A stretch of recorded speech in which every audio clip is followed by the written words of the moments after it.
Cuba's new president sworn in and declares there will be no change to the country's foreign policy.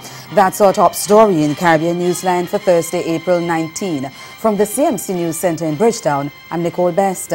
Good evening. Miguel Diaz was on Thursday sworn in as Cuba's new president. In his inaugural speech, he said he would ensure the continuity of the Cuban Revolution and that the country's foreign policy remains unaltered. Diaz-Canel also promised that any necessary changes would be decided by the people of the Spanish-speaking communist nation and warned there was no room in Cuba for those who strive for the restoration of capitalism. The newly elected assembly overwhelmingly voted Diaz-Canel in for a 5-year term on Thursday, following his selection as the sole presidential nominee on Wednesday. This is the first time in 60 years that Cuba is being led by someone who is not a member of the Castro family. But prior to his election, Diaz-Canel was an unknown name in the wider Caribbean. Richards of Canal Caribe tells us about the man and his accomplishments. The National Electoral Commission announced here today in Havana that the new Cuban parliament elected Miguel Diaz-Canel Bermudez as president of the Councils of State and Ministers of Cuba for a term of 5 years. The former vice president of the country received unanimously the support of the National Assembly of the People's Power with 99.83% of the votes. The electronic engineer and master in management, who was born in April 20, 1960, achieves an extensive experience as a student and political leader. Since 2003, he is a member of the Political Bureau of the Communist Party of Cuba. At governmental level, he became in 2009 Minister of Higher Education and promoted in February 2013 to the first vice presidency of the Councils of State and Ministers. The deputies also elected Salvador Valdez as the first vice president of the Council of State in the constituent session of the new legislature, which represents the parliament between its two regular annual sessions. Diaz-Canel replaces Raúl Castro in the presidency of the largest of the Antilles, who on several occasions had expressed his decision to conclude his term in office after 2 terms and for the 9th legislature. 3 regional carriers have launched an integrated travel project that will significantly reduce the cost of travel within the English, Dutch and French-speaking Caribbean. Liat has joined the French-owned airline, that's Air Antilles, and the state-owned Saint Martin-based Winair in the Carib Sky project. It is funded by Interreg, a European Union initiative that they hope will ultimately foster free movement of people and boost economic growth across the Caribbean. Air Antilles Chief Executive Officer Sergei Sigalsky, speaking at the launch of the project on Tuesday, said that under the program, a traveler would be able to purchase a single ticket and travel on any of the 3 airlines to 32 destinations across the region. He says no single airline can solve the air transportation issue in the region. And in the Caribbean, 3 companies, Air Antilles, Liat, and Winair, who are of 3 different origins, with one that is Dutch-speaking, another one is English-speaking, and the other one is French-speaking. But they all share a vision, a joint vision. They wish to facilitate movement of individuals. This is a universal wish. We wish to provide clients with more services because we deem what we do today to be insufficient. We also want to provide better access to transportation, which means lesser costs. And we also want to boost economic growth in our region. To get there, all three airlines have agreed on a number of things. They agree to share their know-how, their expertise. All of us have a different expertise. We agree to share them. We also agree to connect our networks, to optimize our schedules, our flying programs, and make sure that our flight program and that of Winair and Liat may converge and complement each other. We also wish to bring closer our production assets or tools, aircrafts, maintenance. We also wish to develop synergies and bring our teams together. On the Carib sky, the airlines will have a combined fleet of 25 aircraft and the capacity to move 1.4 million passengers on 70,000 flights annually. The staff complement will be 1,100 and there will be 5 hubs across the region. Chairman of Liat's Board of Directors, Jean Holder, welcomed the development, telling the launch that while the Caribbean is supposedly the region's most dependent on tourism, what it is without dispute is that it is the most airline-dependent region of the world. Liat's Chief Executive Officer Julie Reefer-Jones welcomed the initiative, adding that the project started over a year ago from Liat's end. I'm really very excited to be here, and this has been quite a long, difficult role for us. The project started over a year ago from our end, and there have been a lot of discussions. And as you know, we were faced with some really devastating hurricanes last year, and that interrupted the whole process. So I'm really proud that we've been able to bring the project to fruition. The Antigua and Barbuda government says it's considering a proposal to transfer a school building to the University of the West Indies to offset its debt to the region's premier tertiary institution. The UWI is owned by all its contributing governments, and last month it suggested that property be used to help cover some of those outstanding obligations, and the government is putting forward the Five Islands School building for that purpose. On Thursday, senior government officials, members of the University College of Antigua and Barbuda, and the UWI technical team held a meeting to discuss the way forward that could see the setting up of a landed campus in Antigua. Acting Prime Minister Stedroy Cutie Benjamin chaired the meeting. I hope that these 2 days will be fruitful, and at the end of the day we'll be on the course. We're beginning a journey which we know will be successful in the end. We wish to demonstrate to one and all that we are serious, we are committed to the establishment of this fourth landed campus. These regions in this part will be marginalized. We will be filling a void left empty by the selection processes in the 3 established campuses. The void is necessary to be filled. We are at the moment of building an economic powerhouse in this region. In order to do so, we must have education at the core of this development. And the Education Minister, Michael Brown, says he's eager to get the process going. We look forward for the fruitful outcome of these talks, and in addition to that, we look forward to going on the tour tomorrow. And I know that the heads of departments, they're looking forward to have these eager dialogues. I know if you leave it up to the AG and myself in the cabinet, we want to get things started tomorrow, perhaps yesterday. But we do understand that the negotiations, for it to be right, it must start out right. And so we look forward to this. The 3 existing newly landed campuses are in Barbados, Jamaica and Trinidad and Tobago. And coming up in Caribbean, Newsline reports that a Trinidadian woman is sentenced to death for her involvement in ISIS. Stay with us, there's more news after the break.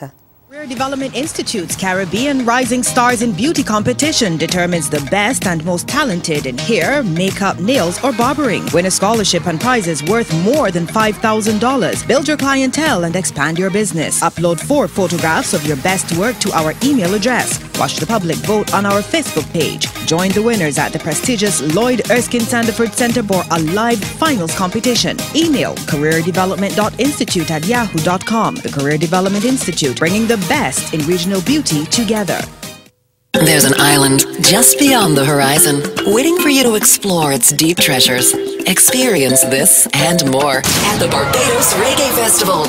4 of the biggest reggae events, April 22nd to 29th, featuring the superstars of reggae, Maxi Priest,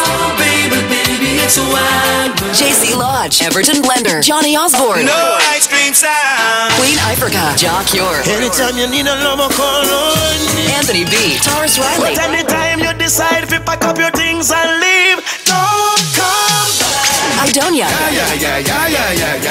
and many more. Purchase your event tickets from ticketlinks.com. For more details, follow Barbados Reggae Festival on Facebook or Instagram. Barbados, always on. Follow your heart to the 22nd Annual St. Kitts Music Festival from June 27th to July 1st, 2018. Featuring Kester Band, Sifa Lungi, Small Axe Band, Nyla Blackman, and Betty Wack. Also, Patti LaBelle, Dijon, New Vibes International, Rhythm of the Beat, and Wayne Wonder. Vibes, August Alsina, Aishona, Byron Messiah, Dasha, Shaka Dimas, and Pliers, and Miss Lauren Hill. Save the date and book now for the 22nd Annual St. Kitts Music Festival, an experience like no other.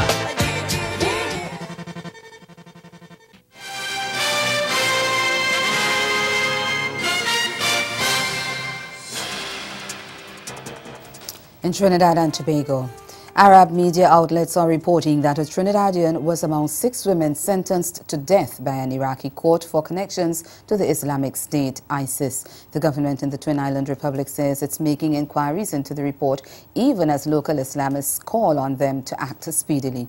Uvashi Tiwari Rupnawain of CNC3 News has the details.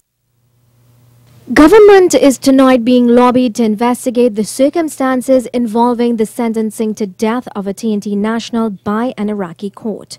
The report first surfaced on the news agency Arab News, carrying the headline, Iraq sentences foreign women to life in prison for joining IS. One line in the article claims that one of the women sentenced to death for joining the Islamic State group is a Trinidadian.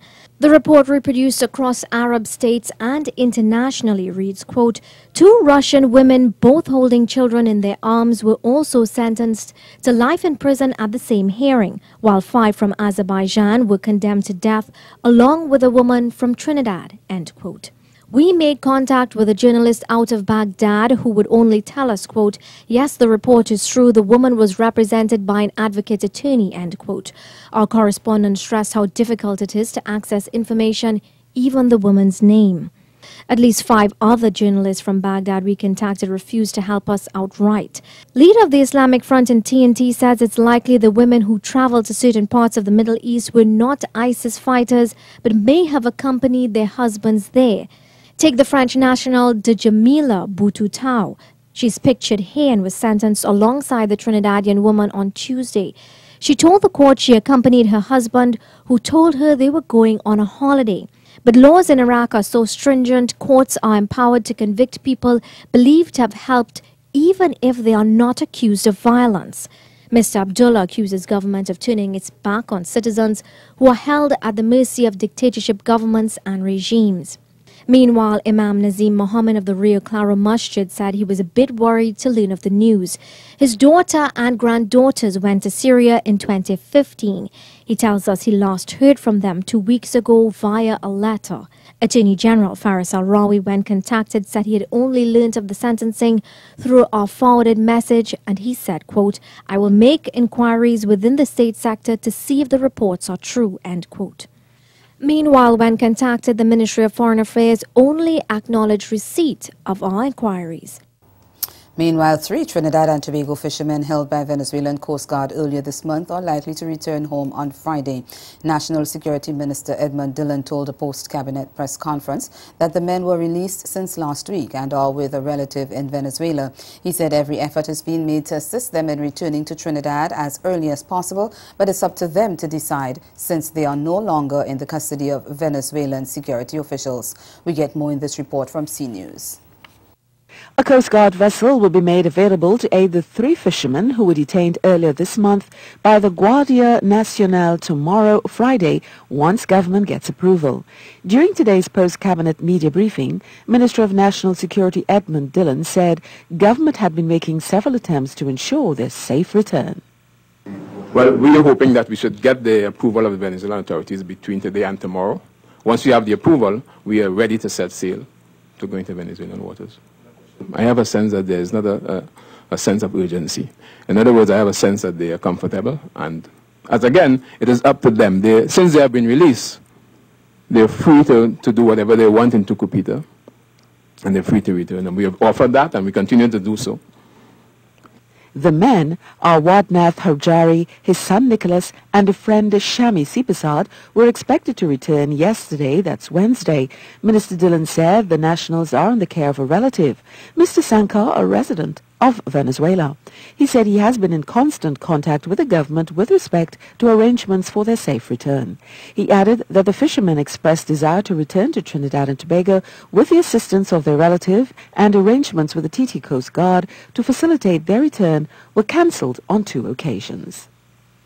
Our mission in Caracas made arrangements with the Guardia Nacionals to escort the nationals, but at a rendezvous with the Trinidad and Tobago Coast Guard, to assist, in other words, in bringing them out.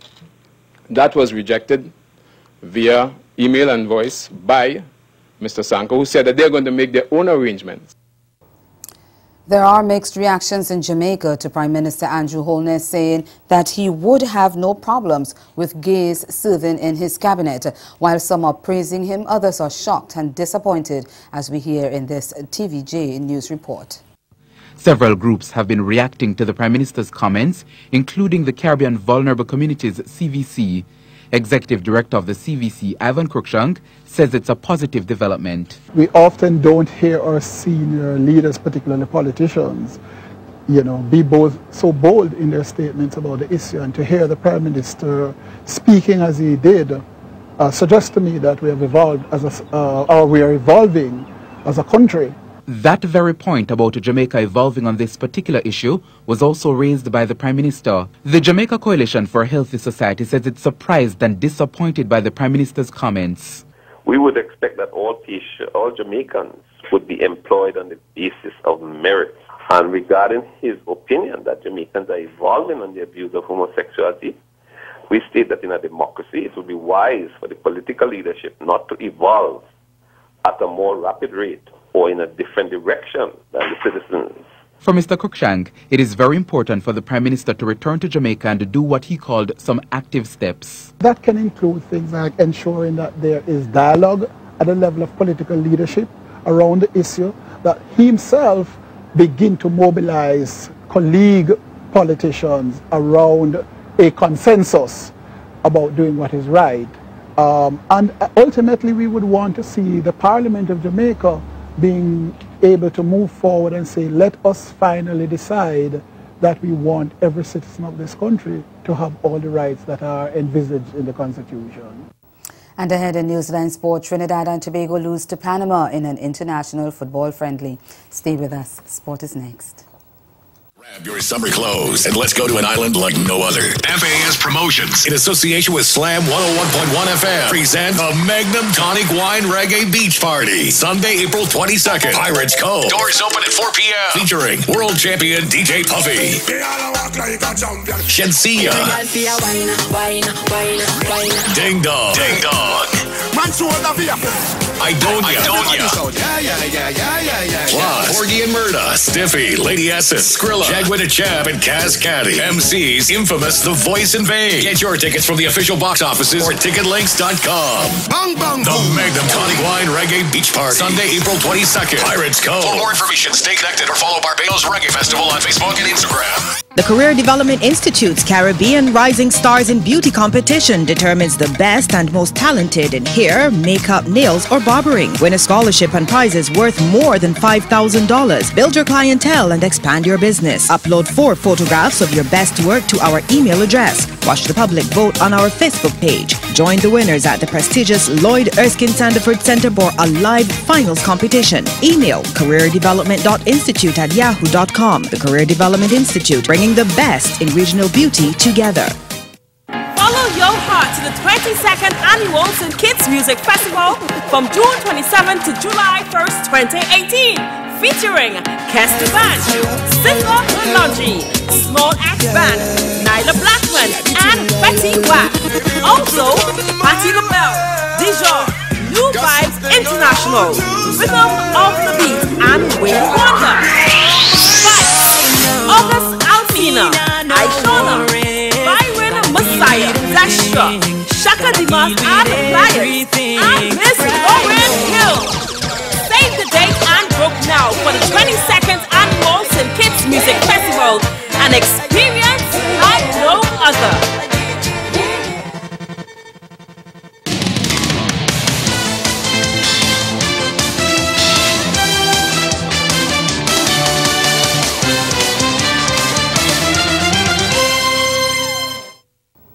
We start with football, where Jesus Chiquito Gonzalez marked his debut for Panama with a dramatic late goal to edge Trinidad and Tobago 1-0 in their international friendly on Tuesday night. With the contest at the Otto Bolden Stadium appeared headed for a 0-0 stalemate, Gonzalez scored from close range in the 3rd minute of stoppage to hand the home side their first defeat in 6 outings since last October. Ruskin Mark of C Sport reports. More encouraging signs from the Warriors early in the 2nd period, but again the sharpness in front of goal was lacking and Kevin Goddard failed to react positively to Asia's knock-on. Panama almost punished TNT, who had a man down, but the visitors played on and the cross in the boxes headed down nicely by Fajardo, but Fonset had it covered and still it remained goalless.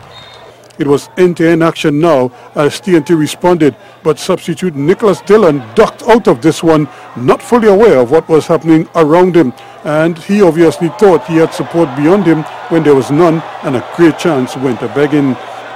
Now it was Panama's turn to be wasteful as the ball fell invitingly to the feet of Francisco Palacio, but he snatched at the chance and he flashed the shot wide. He really should have done better from that range. But TNT would have their hearts broken in added on time as substitute Jesus Gonzalez started a movement out wide to Oscar Villarreal, who controlled it after Curtis Gonzalez missed his interception attempt, and the return ball finds the streaking Gonzalez, who was on spot to finish off his initial play for the only goal of the game.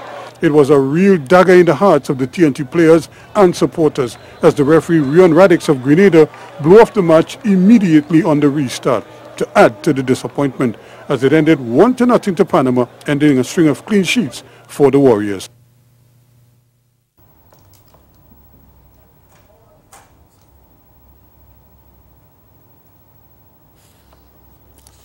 We apologize for that bit of technical glitch there, but meanwhile head coach Dennis Lawrence admits that more work needs to be done by the players. And TV6's Sergio Dufour has that report.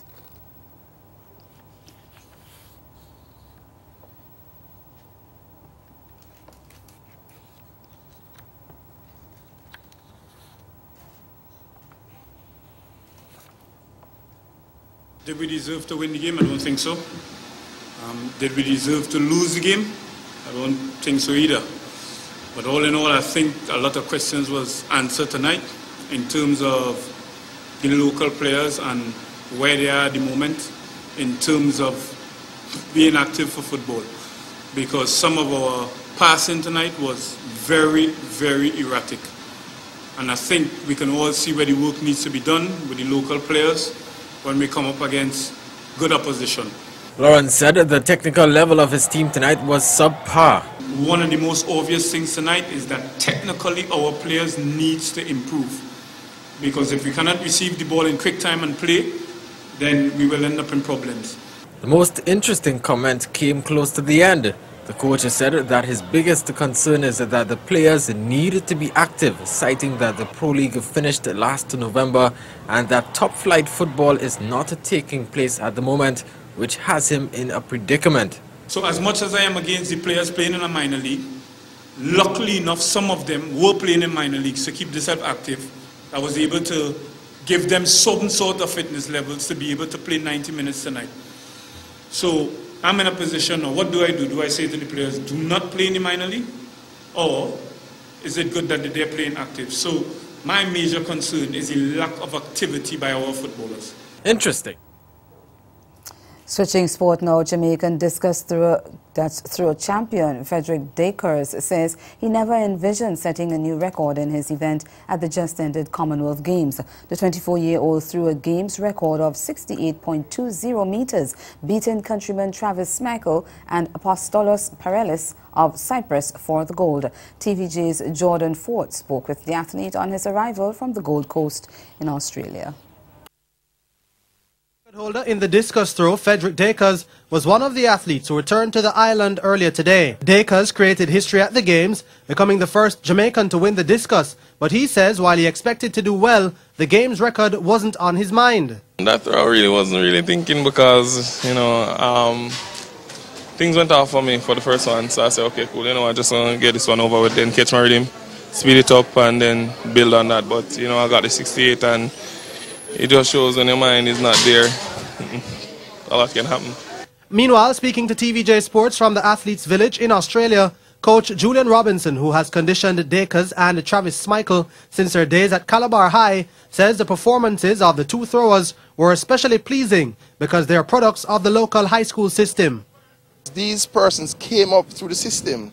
Daniel went to Edwin Allen and she did well in the shot put and the discus. Frederick and Travis went to Calabar. They also were at champs. So these people are coming up. So we're happy, you know, and as I have said, we must continue to, and it's not easy, but we have to, if we can direct them and to control their development, we can have a system where we excel in these non-traditional areas until it becomes the norm. Dakers is used to creating history, having become the first Jamaican to win at the World Youth and World Junior levels in the discus throw. For now, I have exams. So exams right now, then I have the Diamond Leagues and then we'll see what happens. And that's the sport. Stay with us. We'll be right back.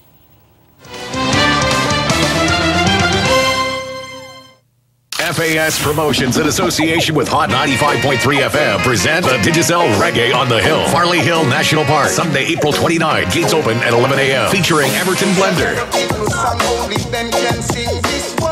Queen Ifrica, Jacure, Taris Riley, But anytime you decide if you pack up your things and leave, don't come back. Maxi Priest, Anthony B. Plus Right Side A-Red, Tabitha, King Slim, Triple X, Easy B, Khalid, Superstar, Danny, Project X-Men, MCs, Peter Coffin, Jamar and the Stars. Get your tickets from the official box offices or ticketlinks.com. The Digicel Reggae on the Hill, Farley Hill National Park, Sunday, April 29. The Career Development Institute's Caribbean Rising Stars in Beauty competition determines the best and most talented in hair, makeup, nails, or barbering. Win a scholarship and prizes worth more than $5,000. Build your clientele and expand your business. Upload 4 photographs of your best work to our email address. Watch the public vote on our Facebook page. Join the winners at the prestigious Lloyd Erskine Sandiford Center for a live finals competition. Email careerdevelopment.institute@yahoo.com. The Career Development Institute, bringing the best in regional beauty together.